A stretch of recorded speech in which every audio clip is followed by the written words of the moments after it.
connecting people, no matter what, connecting people who can work together and build each other up is always going to be the right choice. Even if somehow the person is a competitor, having that abundance mindset will pay you dividends in the end. And it's just a way of life. It's a way of life that's, I think it's the best way to live. And I think that's the only way you can actually be free is if you carry that abundance in all your business dealings.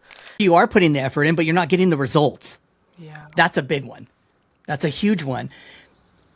I think that you're always depositing the fitness in the fitness bank when you stay consistent to it.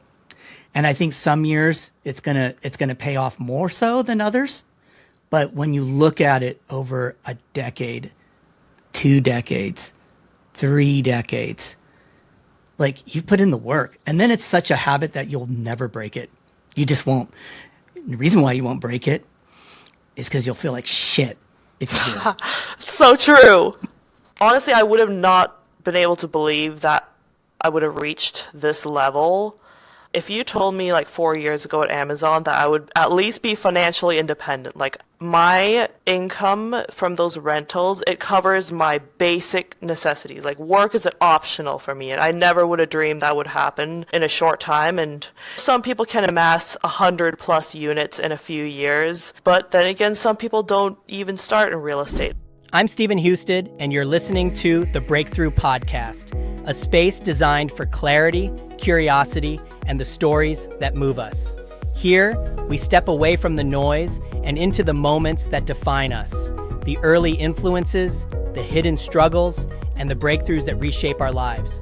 From personal reinvention to building a life through real estate and entrepreneurship, these conversations remind us that success isn't a straight line. It's a series of honest decisions, brave actions, and small shifts that change everything. This is where those stories live. Let's begin. One thing I love about real estate is that the people who go the furthest are often the ones who just decide to start before they feel ready. Today's guest is Rachel Morrow, a real estate investor and agent based in Kansas City. Rachel began her journey studying for her real estate exam while working shifts at an Amazon warehouse, trying to figure out how to break into investing. Just a few years later, she's built a portfolio of 12 rental units made up of duplexes and fourplexes. In this episode, we talk about how she got started with house hacking, the lessons she learned managing her first rentals, and the mistakes that shaped how she invests today. So if you're thinking about starting in real estate, this conversation is packed with real and practical insights. Let's get into it. We love. Yes. We made it happen. Second time's the charm. Yes. Yeah. Right. I know. And we almost hung up because a little bit of technical difficulties, which is, it happens. It happens on podcasts. It's no big deal. Yeah, I didn't want to hang up because I knew I used this laptop for a podcast before, so at least it's functional. Yeah, so you've told me you were on 2 different podcasts back in the past, right? Yes. Who did you go on to? Bigger Pockets Rookie, and that was with Tony and Ashley. And I was on the podcast of a local investor here in Kansas City. His name is Dan Cohan, and he's kind of a big deal in the Kansas City area. It's a small world when it comes to Kansas City real estate investors. So he's a wholesaler investor, and he's actually super young. I think he's about my age. Really? Mm-hmm. And you're in your 20s, right? Yes, I am 24. Wow. Oh my God. I've had a couple people on my podcast that are around that age. And it's interesting listening to them talk about real estate or feeling like they're behind the 8 ball. And I go, you guys, at 24, I was partying hard. There was no such thing as investing or saving money. It was none of that. You guys are so far ahead that you don't even realize it. Do you think that way, or do you feel like you're just on this path and you're just starting off and it seems like there's just a lot to it? Well, see, I sometimes get into the cycle of comparing myself to other people, and there's always going to be someone more successful than you. And I guess my whole thing is, how do you compare to your previous self, like yesterday's self? Are you getting better every day? Or are you stagnating, or are you regressing, which is something that I definitely don't want to do. So I always look at it in terms of just being the best version I can be today. Hopefully better than yesterday, and that's what I think is great about real estate and entrepreneurship is you don't really have to start off super young, or you don't have to start off at a certain age, because you get what you put in, and everyone is at a different point in their investing or business journey. You really can't get stuck into comparing yourself to others.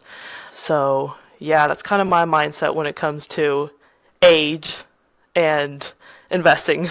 I will tell you right now, you are off to a really great start, just in everything in general. From what I see, I know that you're a realtor, right? Correct? Yes. And you help clients buy investment properties or first-time homeowners, and then you own investment properties yourself. I know you're into fitness, so that fitness component at your age is going to be such an anchor on how you go about your life if you stay with that, because that consistency of being in the gym will translate into your business. They run together. And I always love that when I'd watch you post your workouts. And it's just so great. And I love that you're consistent about it. And all those will stack up over time. Do you feel that way? How'd you get into fitness in the first place? Like, where did that all start? Yeah, I always loved pushing my limits and seeing like how far my body could go. And I guess it kind of goes back to when I was in college. I was running track. I was a walk-on athlete because I was homeschooled before that. I didn't do any sports in high school, and I always wanted to, but I didn't. So I was a walk-on athlete, and I remember the first training session when I was running with all the other teammates. I was shocked by how athletic they were and how unathletic I was. And I knew that if I just stuck to it, if I maybe trained twice as hard as they did, I can at least have hope of catching up to them. And that's something that that was a big goal for me in my freshman year of college, is to at least get to the point where I can keep up with them. And sure enough, after my sophomore year, I got to the point where I was keeping up with my teammates, and it just kind of taught me that if I set my mind to something, nothing is impossible. And fitness just I continued on that journey after I left college, just because I know that success in any area of life it's not going to be complete if you're not taking care of your body. So it's kind of transitioned from extreme fitness and athleticism to how do I build a body that will support me in my business and will support my mentality, and learning to work out for mental health instead of just for aesthetics or performance. And it's still a learning journey, but I know you are into fitness as well, so if you could give me some tips, I would love to hear any of your words of wisdom. I think just the biggest one, I'll give a couple. Stay consistent. I know that's a word that just gets overplayed over and over and over, but it's really true. Stay consistent. And even during times, a period where you feel like maybe you're not growing, maybe the fitness journey is not where you want it to be, there's something that's pending that you still could put some more effort into, or you are putting the effort in, but you're not getting the results. Yeah. That's a big one. That's a huge one. I think that you're always depositing the fitness in the fitness bank when you stay consistent to it. And I think some years it's gonna pay off more so than others. But when you look at it over a decade, 2 decades, 3 decades, like, you put in the work, and then it's such a habit that you'll never break it. You just won't. The reason why you won't break it is because you'll feel like shit if you do it. So true. Period. It's in a story. You're gonna have a mental health breakdown if you don't stay with it. So there's a double-edged sword to that. You know what I mean? And honestly, I was into BMXing as a kid, and then I played baseball, and then I played football in high school. Then I broke my arm in high school. So I didn't play football after that. And then I didn't really do anything for a couple years during that time. And that was a period of time that I got into drugs, that I wasn't doing fitness. I wasn't working out. And then once I got clean for my first try of getting clean, I got into the gym. And then I had something else to kind of channel my energy and my mental health, was going to the gym. So I started working out. And I've never broke that habit from working out. Even at my worst times in my life, I never quit working out. And then it got into cycling and then running, and it just kept compounding over time. And I'm 56. Oh. And I'm constantly trying to I'm 56. So I'm always trying to figure out all right, shit, what couple exercises this year? What can I put in this routine? What can I do this year? What are those things that I can do to kind of switch it up? What kind of food can I look into? Should I be taking these kinds of vitamins or the creatine scenario? That was new. I took that back in the 90s, but it made you kind of puffy, and it was kind of a bodybuilder thing back then. And now I'm on it again, and it's like the cognitive benefits to it and how I feel throughout the day mentally. And I'll tell you one thing. I want to talk more about what you got going on, but I'll tell you this. I started noticing around between 5 and 7 that I was still mentally sharp. Where typically from about 4 on, I'm pretty much done. I've had enough things go on in my day that I'm not going to make these big, I won't work on content or writing or anything like that because I'm just tired. Right, my brain's tired. Right. I started noticing after a month of being on the creatine that I was like, wait a minute. I could keep going. So that was one big thing right there. I don't know. Do you take creatine? Well, yes. First of all, I did not guess you were 57. I thought you were 40, honestly. So kudos. I'm turning 56. Yeah, I do take creatine, and I've kind of discovered the same thing that you have, is when I started taking creatine, I was able to lift more. I felt sharper throughout the day, and I didn't crash. True. Yeah. Usually in the afternoon I start crashing and I need my nap.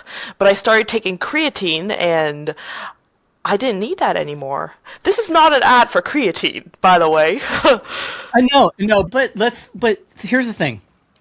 When we talk about these things, as an entrepreneur, an investor, you need endurance. Yes. And grit. Okay? And if you can't have these types of skills, that's why I try not to tell people, hey, you should work out, or you should run, or you should cycle, you should do some kinds of cardio if you want to become an entrepreneur or an investor. I'm not saying that for them to get in better shape. I'm saying that because when you do these types of things, it's going to make you weather the storm on the shit you're going to go through as a business owner. That's it right there. And you just nailed something. And I can't believe you just said it about the crashing in the midday. You're totally right. I have not taken a nap.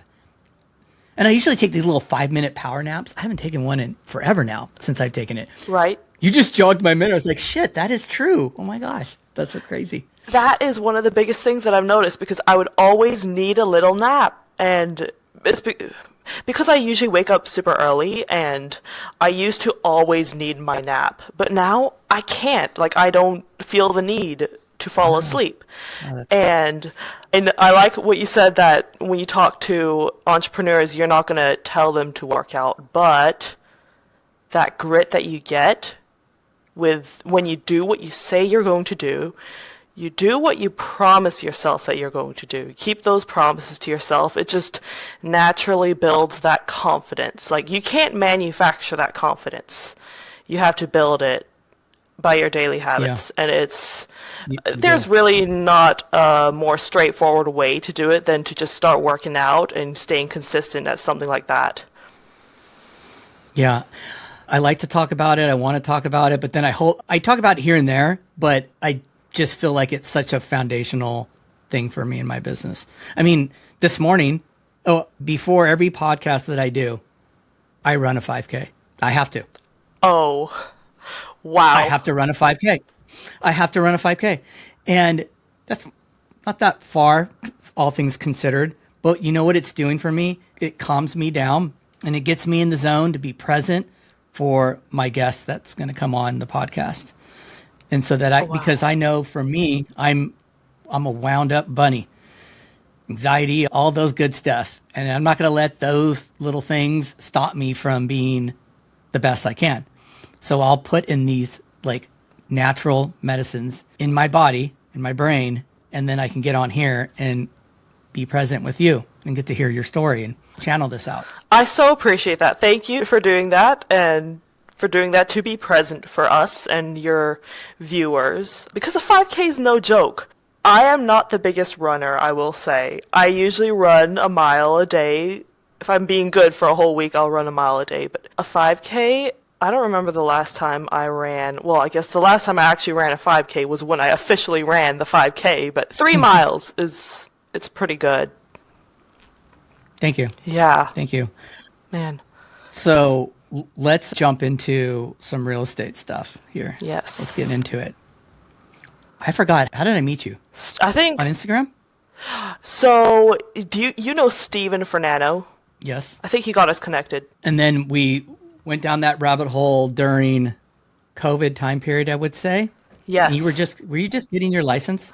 I was just getting my license. I remember our first call together. I was sitting at the break room of Amazon warehouse. I love this story. Yeah. Let's go. Let's talk about this. This is crazy. This is so great. Yeah.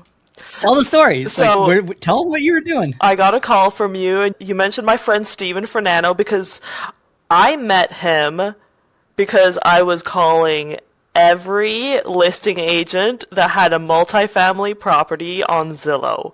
So I was looking at all these multifamily properties. I found Steven Fernando, and he ended up talking to me because he was like, "Oh, wow, you were wanting to get into investing. You're a smart kid. I'll teach you." And then he knew that I was trying to get a license, so he wanted to help me with that. And I think he just really wanted to help me because he saw that I was in a place of I didn't know what I was doing, and he wanted me to make the right decision for my first investment. So became friends with him. I don't know how he got connected with you, but somehow he sent you my way, and I got a call from you when I was on break at Amazon. And at the time I think I was still studying for my real estate exam, but you talked to me and you said that you were thinking about getting into Kansas City real estate.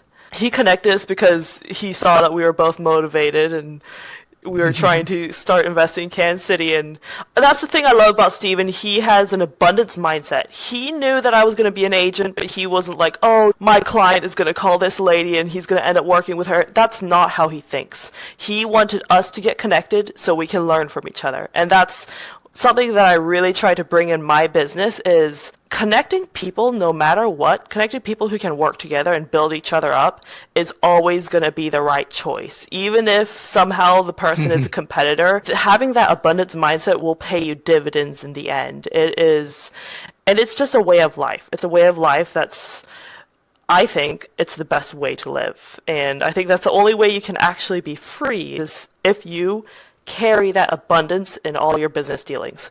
So that was something that I learned from Steve, and we got connected. We talked about fitness and real estate.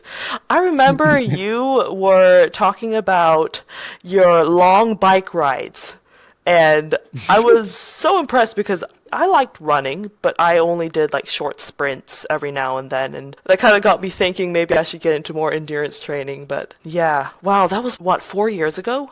4 or 5. It was. Yeah, it was like 5 years ago. Yeah, 5. It was a long time ago. And do you still talk to Steven?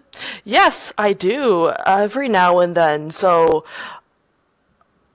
he kind of phased out of the small multifamily space. He still sells multifamily, but he does a lot of commercial deals now, so we don't really work together as much. But yeah, he'll sometimes call me and he'll talk to me about random things in life and about his business. And yeah, we're still friends. We chat, but usually it's not about a deal. It's more about like him giving me advice on dating and whatnot, and me not taking the advice because I don't really date. So yeah, it's just we have a good relationship, and I'm happy for him. And are you still connected with him? I haven't talked to him in a while. I haven't. Yeah. It's like went right into Kansas City, did our thing, and then now we're out and we're in Seattle and we're doing development there. So we kind of switched gears, but so I haven't really talked to anybody, honestly, at all, except for my property managers. Oh, okay. So when you say you're in Seattle, are you investing over there? Yes. That's our main market Wow. now. That's where all the focus has been. In the beginning, as we were growing and scaling, we were buying long-term rentals, rehabbing, doing all that. And I really was getting to a point to what my true passions are. And it's mostly building, designing. That whole part of it is where I'm at. And Seattle allows me to do that. I do it here locally too, but the two of them it's where we're at now. So we put the whole Kansas City portfolio, it's just on idle. We got our property management. We haven't bought anything in a very long time, but that's where we are. That's how investing is. The journey changes sometimes, and that's okay. As long as you're not jumping around into a million different things, getting the shiny object syndrome, which is how that can go. But I got a question for you. Yeah. From when you started to now, what are some of the biggest learning lessons you've come across so far? Oh gosh, biggest learning lessons. I guess one of the biggest things that I've learned from getting into real estate is you don't know how easy it is until you try it. And when I say easy, I'm not trying to make real estate investing sound easy because the barrier to entry is still kind of high. Oh, I remember when I bought my first rental, I was so afraid of getting started. I was intimidated. I was like, how do I tell these people that I'm their new landlord? And I was just intimidated by the whole process. And property management, like, what if everything breaks down? I was so scared of the worst case scenario. And I remember when I got started, I bought a house hack as my first property, so I had to live in one unit, rent out all the other units. But the thing about that fourplex was I had to move into one unit, and they were all occupied. So I had to tell this guy to leave, to move out, because I'm going to live there. And I felt so bad about the whole situation, and turns out he didn't make a big deal about it. He understood the whole process, and once I got that out of the way, I took over property management and I did my first little renovation in one of the units. I realized this is not that scary. This is not that hard. And I work with a lot of first-time home buyers and first-time investors and house hackers who ask me the same thing, like, what do I do? I don't know if I'll be able to do this. But once you get that first few under your belt, it just becomes, you laugh at why you were intimidated in the first place. And I think that can be looked at from a larger scale too, because like you said, in real estate, you progress. I can't imagine owning any commercial buildings or doing any triple net leases, but in the future, even though it's a new thing to me, I know that I'm going to learn the process and it's not going to be scary. Once I learn it, it will be simple. It will be kind of an everyday thing for me. So I think that was a big life lesson. What intimidates you right now is it's not going to be scary once you get into it. You learn as you go through it. It's the doing that teaches you everything, because you can look at short form, long form content, go to a seminar. Nothing's going to prepare. You're going to have some knowledge, which is good. Yeah. But everyone's situation is different. Even though it could be the same asset class, your long-term rental, but you go through different things on the property. You go through different things with the tenant and taxes and all these different little things that pop up. And as you go through a couple of them, you start to learn, and then you kind of go from there. But what are some of the pitfalls you did run into? Oh gosh, I made some mistakes in terms of property management because I'm the type of person who I want to figure everything out on my own. I don't really reach out to people for help. I think if I can figure it out myself, why should I bother someone? So my first few rentals, I made some mistakes with finding good tenants. I found some pretty problematic tenants, and that definitely set me back a little bit. It cost me a lot of money because I had to evict someone. I had to do a lot of renovations for destroyed units. And I think if I had a good property management team, or at least a good leasing agent to talk to and actually get advice from, I wouldn't have made those mistakes. But it's a learning experience. And that's something I learned about real estate is you just got to look at your mistakes and be happy that you made them early. And do your Oh, yeah. yeah, do your best. So true. Yes, I'm sure you can relate. And just do your best to make sure whoever you care about doesn't make the same mistakes as you did. Absolutely. And I think that's a big, sharing the mistakes is like the crucial part Yes. to a new investor. Like, you're going to talk about wins all day long, but you want to prepare them for the things that could go wrong, or my experience of the things that did go wrong, because I've gone through the same thing with property management. Yeah. I've made those mistakes. I've made all the mistakes, honestly. If I look back now, I made them all. So remind me, I made them all. how many years have you been doing real estate or investing and selling? I got my real estate license in 2008 when the market crashed. I literally got my license in the mail the day the stock market crashed and Bear Stearns went under. And I remember I'd gone to the mall and I'm like, yeah, I got my license. When I make all this money, I'm going to go buy some new clothes and a computer bag. So I did all this stuff, and I show up to this mom and pop mortgage and real estate office, right, where I'm going to hang my license. And I walk in, and I've said this before on the podcast. I walk in, and they used to have these people that come around and tell you about the different loan programs. And they were in my broker's office, and they're just like paper in the air, and they're freaking out. And I'm like walking in there like I'm ready to make $1 million. And they looked at me, and they're like, you better lock any loans you have. You better lock them in today. I'm like, why? And I just remember looking down, and he was like on his computer, and he had a TV screen, and they were showing Bear Stearns and the people coming out of the building that lost their job. And shit, that was the starting point. Like all of a sudden, everything was going downhill. Oh my Everything gosh.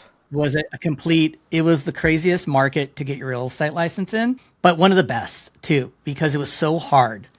And you were dealing with asset managers through banks. They weren't sellers. They're not your typical sellers. Like you were running numbers and doing transactions like short sales. And you do a short sale, and it was nothing short about a short sale. Let me just tell you that. It could be 10 months. And you get it to the closing table, and the lender's calling all the shots. They're like, yeah, we're going to give you a 1.5% commission, and you can split that between you and the other buyer agent. This is what we want in our net proceeds. It was absolutely insane. So then that was 2008. 2015, I bought my first investment property. But let me just tell you this. Back in 2006, I read Rich Dad, Poor Dad on the beach. And I'm like, oh, this seems like something I want to do. And I went to a conference. But back then, there wasn't YouTube. Conferences, you'd go and listen to someone speak. And then they would sell a CD out in the lobby. And you'd go home and like listen. Like there was no communicate. There wasn't a podcast like this where somebody can get on and listen and get information. Like there was none of that. And so it took a lot longer, but I never gave up on that dream and that goal to invest, but it took forever to get there. It did. Wow. And it's always constantly moving in that direction. And I try to tell new investors, friends and family, this. Because sometimes people will come to me and they're like, oh, you got all these investment properties and you're doing a lot of stuff. I'm like, yeah. And I started 2006 thinking about it. It took that long. Hey, I mean, 9 years from the first time you read Rich Dad Poor Dad, that's not that bad. Some people, they let decades go by. That's totally, you're right. You're totally right. And I think now, I guess one of the things that I can say is now you could stumble across Bigger Pockets or YouTube and find how to buy your first investment property, how to do a short-term rental, a mid-term rental, how to develop, right? You can take all that content in and you can get ahead pretty quick. You could even figure out financing and hard money just right on YouTube. Yeah. and you're off for the races. Like before, I didn't even know what hard money was. And we did conventional on our first project, on our first property, but did something similar to you. You bought your first property, which you house hacked, right? Yes. You moved into it. That's funny. That's what I did with my first property. I house hacked the same thing. But like the second one, we were going to do a short-term rental, but they didn't allow short-term rentals in this complex anymore. And so we're like, oh my gosh, we got this fully furnished rental now. Like, what do we do now? And so we're like, oh, we could do corporate housing. We can rent it out to traveling doctors and nurses. And okay, so we did that. There was no term called midterm rentals at that point. It was corporate housing. That was the name of it. It was corporate housing. And I'm like, oh, good. Okay, somebody rented it out for 6 months. Cool. They're covering our mortgage. And so we learned from that. So real estate's always that one of those things that always evolves, just like you as a human evolve. Investing is just one other thing to it. Yeah. Right? And the different strategies that you can use evolves too. So let me ask you, when you turned it from what was supposed to be a short-term rental into a midterm rental, well, corporate housing, did you have a mentor to help you through that, or did you just decide that you wanted? Oh, so you coined the first term, corporate housing, yourself? Yeah, it was. I think there is still a website Okay. called Corporate Housing. Oh, wow. Yeah. Man. Yeah, and that property broke even and had a little bit of cash flow, but it was 5 minutes from my house. It was a newer development, so you didn't really have to worry about a lot of different repairs and things like that. We paid for all the furniture up front, and we started getting these people that would stay in, like traveling nurses, doctors, dentists, just all kinds of interesting tech people, and they would stay 6 months to a year. And so I'm like, all right, this is cool. Like we could do it. So let me guess, there was no mainstream information on what you were doing at the time. No. Yeah. No. And I'll tell you, and here's a good example. We know I have plenty of friends that do midterm rentals, Jesse Vasquez, Vivian, like all of them. And I could be at Target in line watching one of their videos and learn about how to walk through a property and have a list to understand when that guest moves out. Did they take 3 towels away?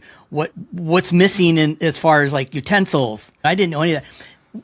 People would move out. At one point, I'm like, and I had a business, but I have a business partner, and we're still investing together.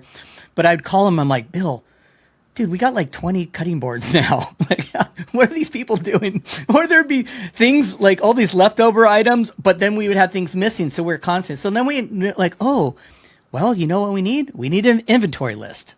Like we should have an inventory list, inventory the whole house, and then make the guests sign that.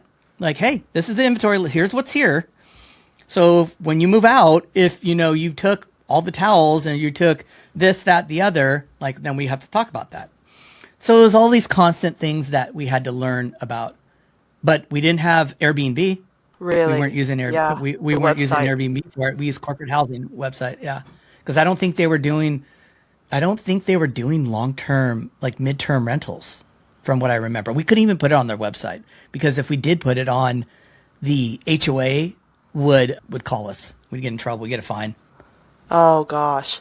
Yeah, wow. And the fact that you had to learn all this on your own, whereas, I mean, everyone talks about the good old days, but let's be honest, nowadays there are so many resources. If you want to be an investor, there's YouTube, there's the podcasts, there's Spotify, you can listen to any podcast you want all day long. And I feel like there are a lot more local real estate events, networking events now as opposed to back in the day. Oh, 100%. 100%. It's absolutely true. I mean, I think people have a better runway, but what you had said about the people that get in front of you, and I go through the same thing, is they take in a lot of content, but there's still that unknown. What if this happens? What if this happens? What if this happens? And I try to tell people to don't take on too much. It's okay to start small and figure it out, gain some confidence, learn as you go. make sure you put an amazing team around you. If you can get an amazing team around you of people that are super smart and make sure they're different than yourself, meaning if you're good at numbers, find that agent that's better at other things. If you're not good at numbers, find the agent that knows how to run numbers really good. Yes. Just put a team that is amazing around you so that you can succeed. Because if one of those team members goes sideways, your whole business is going to go sideways quick. And you have to understand how to cut them out quick and hire somebody new to plug that hole. Yeah. I feel like that applies to real estate investing and any business. True. Yeah. That's true. Because I started off kind of backwards, went straight into real estate investing, didn't really have mentors around me other than, I guess, Steven Fernando is someone I would consider a mentor for the real estate sales side. Other than that, I didn't really have any resources or anyone to give me advice on what I should do with my first rental. I started backwards, and I think that if people start with the end in mind, that saying, they'll have a lot more success. So have a vision in your mind of what you want your business to look like in, you could say 1 year, 5 years, 10 years, or all three. Just think about what you want it to look like at that time and decide what you will need when your business looks like that, and start building that. So when you get there will be no surprises. You are already prepared for that. And for example, when I started, I didn't really have a team of contractors to help me. I didn't have a property manager to give me advice. I didn't have someone who knew real estate, who's been through the whole leasing process and all that, to give me advice. And if I had that, I would have made a lot less mistakes, but it's good I learned, and it's a painful lesson that I really am excited to teach my new clients. Once you learn this, you will come across roadblocks, but not in the same way that I did. And you'll be prepared for them. Yes. Yeah. You'll be prepared for them. So how many investment properties do you own now? So I have 2 fourplexes and 2 duplexes, 12 units total, and they're pretty much all stabilized for the most part. I usually buy properties that need a little updates, so I can buy it under market value and add that value as I go in and fix it up. So yeah, they're all going well so far, and just super grateful for where I am. Honestly, I would have not been able to believe that I would have reached this level. If you told me like 4 years ago at Amazon that I would at least be financially independent, like my income from those rentals, it covers my basic necessities. Like work is optional for me, and I never would have dreamed that would happen in a short time. And some people can amass 100+ units in a few years, but then again, some people don't even start in real estate. And I'm just grateful to have what I have right now and to be where I'm at. And yeah, I have 12 units right now. They're going great. Looking to buy more. The investor addiction. It's yes, real. It is. It is real. Sometimes I go, I don't know, having all these doors, sometimes it's a pain in the ass. I have to agree. And that's have a full team and property managers and all these different things. And sometimes I'm just like, I love the development side of things and building. Like I like that because I know there's I'm dealing with a very small team, and these are the things I have to solve. And at the end of it, it's done. Like I'm not dealing with crazy things that I hear all the time from tenants in different scenarios, but it goes with the business. You have to take the good with the bad. Wait, so tell me more. I want to hear more about your development, the development side. Are you building to rent or are you building to sell? We're doing both. We're trying to keep 80% of what we build, which is this ongoing puzzle of what we're doing out in Seattle. What we're doing, we buy a single family home that has a basement. We rehab the house. We build another unit in the basement. We immediately then put tenants in place. And then during that time period, we're condoizing, doing permits and planning for the back lot. So then we just condoize, and depending on the lot, where it's located, we're either building 1 to 3 units. Just really depends. We're building one that's got 5 units on it right now. And so there's a lot of different moving parts, but the key to it is you can condoize the land, and let's say you built 1,000 square foot house. All in, you actually can cash flow in Seattle, which is hard to do in California and areas of Washington. They're so expensive. But because the land is free and clear, and then the debt you're putting onto it as far as the construction's concerned and permits and all that factored in, you can rent it out for that. So it turns into this great little asset. It's the only strategy that I've noticed on the West Coast that actually works as far as getting cash flow and breaking. People buy investment properties all the time that don't cash flow. They're just banking on appreciation and other things, tax advantages, whatever the case may be. But the thing about Seattle's market is, one, they need housing. So they're adding all that density because they got water and hills, and they just need to build. They don't want it to get to a point where housing's super expensive, which it is, but it's more affordable than California, and the rents. And so this is what they're doing. They're pro all of this type of development. And so we're out there doing our share. And there's a bunch of other investors that are doing it too. I really like the people that are on the ground so far that we have as far as our team's concerned. That's, once again, I say this all the time. Your team is going to make you or break you. And out there, they've been amazing. So that's what we're doing. But I love watching it get, I love the development part. I like watching the house get built and picking out paint colors and finishes and flooring. Like, that's what I like. That's that's really what I like the most. That sounds exciting. So I'm guessing you're here on Pinterest scrolling through all these beautiful finishes, and that's your job. That's what you're doing. Yeah, Pinterest, and then ChatGPT has just upped the game.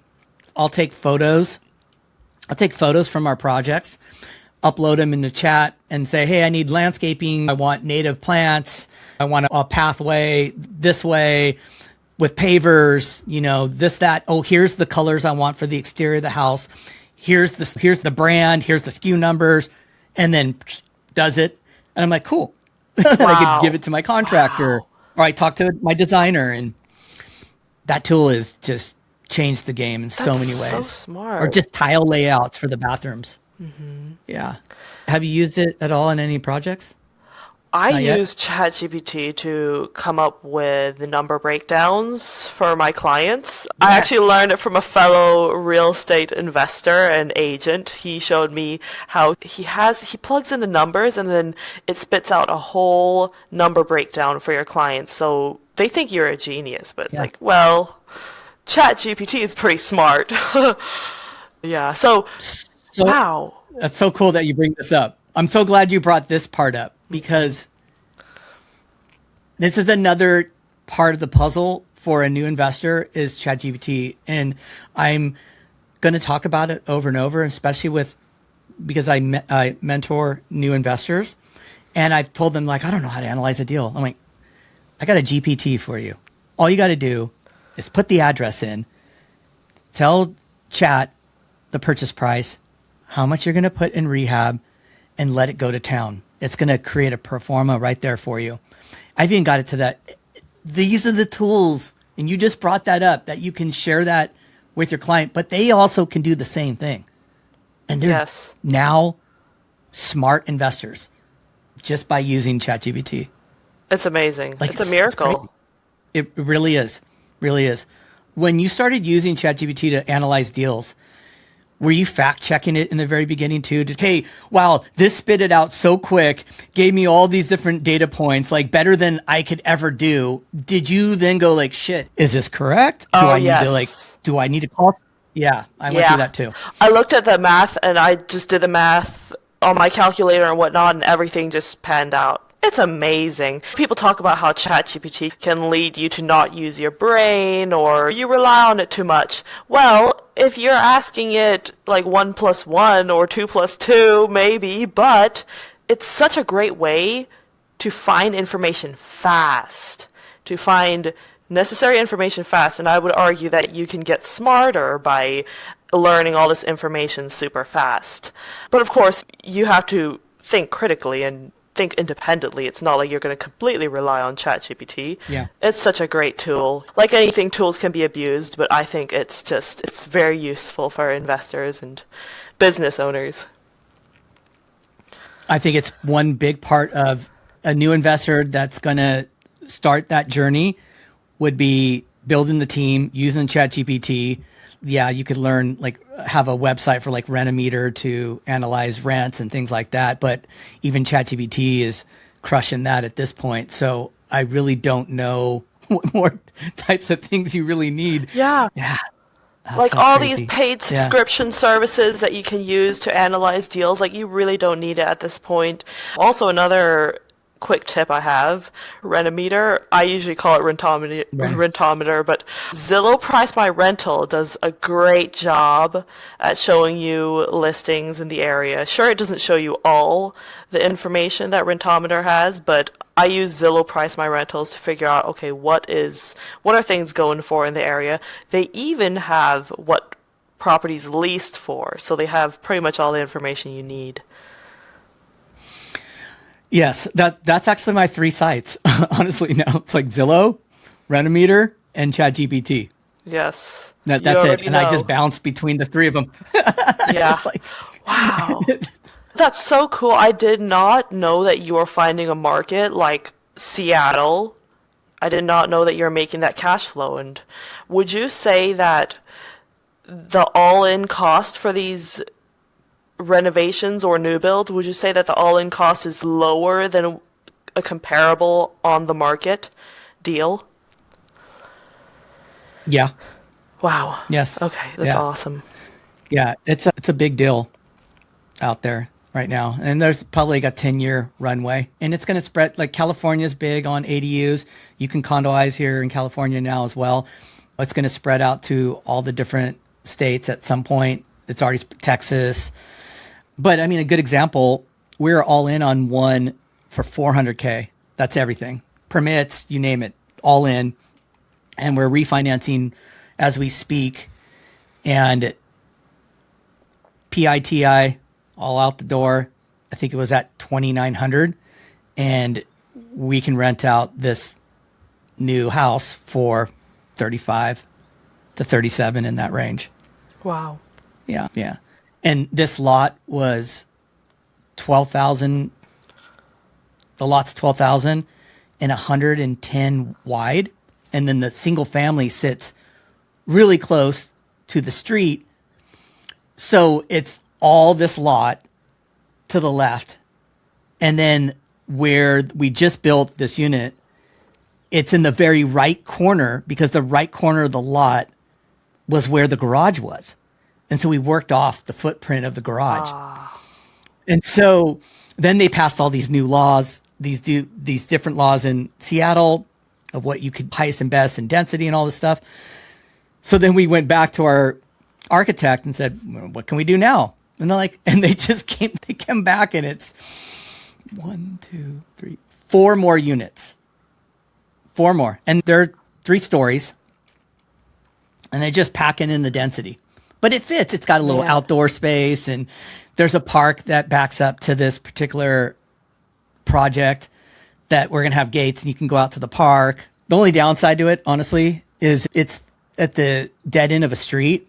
The street's nice, but it's dead end, and the freeway is close by, which bothers me, but, you know, But it is hey, what it is. It's a rental, so it's not for home buyers. It's not like you're going to build to sell. So that's the difference about like rentals and building to sell is tenants don't really care that much because in their mind, they're not going to live there forever. No. Yeah. Wow. Those are some good numbers for an appreciating market like that. Yes, we got back. They hit us. So the market has been cooling out in Seattle, kind of going through a little moment, which is fine for us because we're going to hold on to them. But the after repair value for these units that we were going to build have dropped down tremendously. We were paying more around $750 that the property would be worth. And this appraiser, I think, came back at like $650 on us. But you know what? We're not selling them. So we're going to keep Exactly. them. And sometimes, just keep it. And that's another really big key point of real estate and market cycles. Unless you're flipping, you rehab it, you put it on the market, you sell it, you got that instant payday. Long-term rentals, you really don't start to see the growth of it after like 5 years. You get into 8 to 12, and then it really starts to kick in. Like you really start to see what's going on because you've gone through a market cycle, you got principal pay down, rents have been increasing. There's just all this different little moving parts that happen. And sometimes I think in the beginning, that first 5 years, doesn't feel like it's doing that much for the most part. Just depends on what your strategy is. But I've just noticed that we're just going to hold tight on these developments out there. And we're already doing what you said, where we worked from what we're going to go in our vision backwards, because I'm turning 56. Some of my partners are late 50s, one's in the 60s. So what we're doing now is figuring out our exit strategy, our 10-year exit strategy. Yeah. And I think that's a big thing, what you said. Like you have to, no matter what age you're at, you have to put some type of long-term vision together, paint that picture so that you have it in place. You might deviate from it a little bit, but you got to put it in place and then go towards it. And then as you get to that point, you reassess, and then you can look at another goal or another vision of what you got going on. But you got time, girl. Yeah, well. 24, you got 12 doors. You know what's funny? I bought my first house at 34, and I should even have been buying a house at 34. I wasn't in the right frame of mind, didn't know anything. Heck, I didn't even know when I went to go sign docs what closing costs were. I was just had no clue. And Well, so look at where you're at right now. That's the thing. You started. But that's the point to it all. I think it gives permission to everybody. Everybody can do this. Yes. Yeah, because a lot of people, they don't know how to get started. They're scared of getting started, so they just never get started. But you got started, and now you're developing in some of the hottest markets. Like Seattle, even though you say that the ARV came in a little bit lower than what you were expecting, it's still a hot market. And building to rent, building to sell, just developing in those types of areas, it's going to set you and your family up for the rest of their lives. All that wealth, it's building a legacy. And you started when you were 34. Here you are. Time is going to pass anyways, and now I'm sure you don't regret ever making the entrepreneurship leap. Yes. And I think when I say that they can start anywhere on any type of property, meaning if you're going to start in the Midwest or somewhere and it's a $50,000 house and that's all you can afford, buy that property and start that journey. Because that journey, you never know where that journey will go. And I think that sometimes people want to be prepared. They don't think they have enough money. There's a lot of things that holds them back without just starting. And you can start anywhere. And everybody in California, from my brokerage, especially when I said I'm going to invest in the Midwest, I'm buying this property in Detroit. They're like, dude, you're crazy. Don't do that. That's a bad decision. Some of those decisions were bad, but hey, some of those led to good things. Exactly. Like we all make them. Let me ask you this. Are those California brokers, what are they doing right now? Are they investing? No. Here's the thing. Don't take advice from people you don't want to be like. Never. Never should. It's so true. It's so true. Well, I am so glad I finally got you on. And I'm glad that we got to talk about the fitness stuff. And I can't believe it just had that light bulb moment about the creatine without the napping during the day. I can't believe you shot like that. Just blew my mind. It's so true. Would you say it's a breakthrough moment? I would say that was a breakthrough moment. You got it, Rachel. Yeah, I love creatine. Whenever I forget to take it, I'm just like, oh no! And right when I get home, I just quickly scoop my creatine and just do dry scoop, and yeah, it's pretty good. Not that I want to jump back onto creatine, but I just listened to the Stephen Barnett podcast. He had this doctor on, and she was saying, get your parents on it. She was even saying get up to 20 grams per day, but break it up throughout your day. Not do, all of it at one time, but, 5 in the morning, maybe 5 after breakfast, and then some during the day. But she was doing up to 20. Wow. Oh, Wow. okay. So That's an idea. Yeah, I only I do don't know. 5 grams. What do you do? 10. 10. 10. Man. Yeah. Yeah. So See, that's the thing, like you were talking about being an Energizer bunny and how just lifting has really helped you in your business. I think for people like us who are entrepreneurial, we're always like chasing that next goal.